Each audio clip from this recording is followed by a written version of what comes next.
Hello viewers, সবাই ভালো আছেন নিশ্চয়ই। আজকে থাকছে বৈশাখী স্পেশাল রেসিপিতে তিলের খাজা। ভিডিওতে আমি দু রকম ভাবে তিলের খাজা করে দেখাবো। আপনাদের যেটা সুবিধা হয় আপনারা সেইভাবে করে নিতে পারবেন। চলুন প্রথম পদ্ধতিটি দেখা যাক। মাঝারি আঁচে তিলগুলো হালকা করে ভেজে নিব। বাদামি রঙের হলে নামিয়ে নিতে হবে। খেয়াল রাখবেন যেন পুড়ে না যায়। এবার 1 কাপ চিনিতে হাফ কাপ পানি মিশিয়ে চুলায় দিব। একটু ঘন হয়ে আসলে এর মধ্যে 2 টেবিল চামচ লেবুর রস দিয়ে দিব। এটি জাল হতে থাকুক, এই ফাঁকে একটি প্লেটে তেল ব্রাশ করে নিচ্ছি। এরকম ফেনা হয়ে আসলে এর খানিকটা পানিতে দিব। পানির নিচে এমন জমাট বাঁধলে বুঝতে হবে এটা হয়ে গেছে। এবার তেল মাখানো প্লেটে ঢেলে নিচ্ছি। কিছুক্ষণ নেড়ে হাত দিয়ে ধরা যায় এমন ঠান্ডা হয়ে এলে এভাবে বারবার টানতে থাকবো। ধীরে ধীরে এর রং সাদা হয়ে আসবে।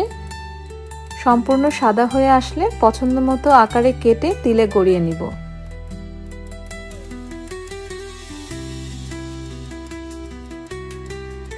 প্রথম পদ্ধতিটি শেষ, এবার চলুন দেখে নেই দ্বিতীয় পদ্ধতি।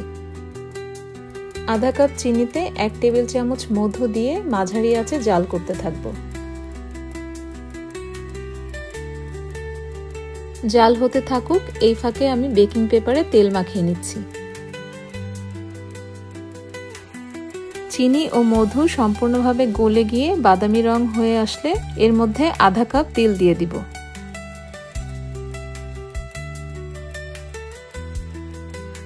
নেড়েচেড়ে ভালো করে মিশিয়ে নিয়ে একটি সিলিকন ম্যাটে ঢেলে ছড়িয়ে নিব।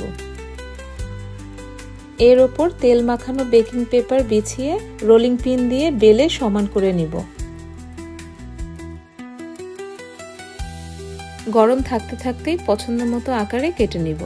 ঠান্ডা হয়ে গেলে শক্ত হয়ে যাবে এবং তখন পরিবেশন করা যাবে। আশা করছি রেসিপি দুটো ভালো লেগেছে। আরও এমন ভিডিও পেতে লাইক এবং সাবস্ক্রাইব করে পাশেই থাকুন। খুব শীঘ্রই ফিরবো নতুন কোনো ভিডিও নিয়ে। সেই পর্যন্ত ভালো থাকুন, সুস্থ থাকুন।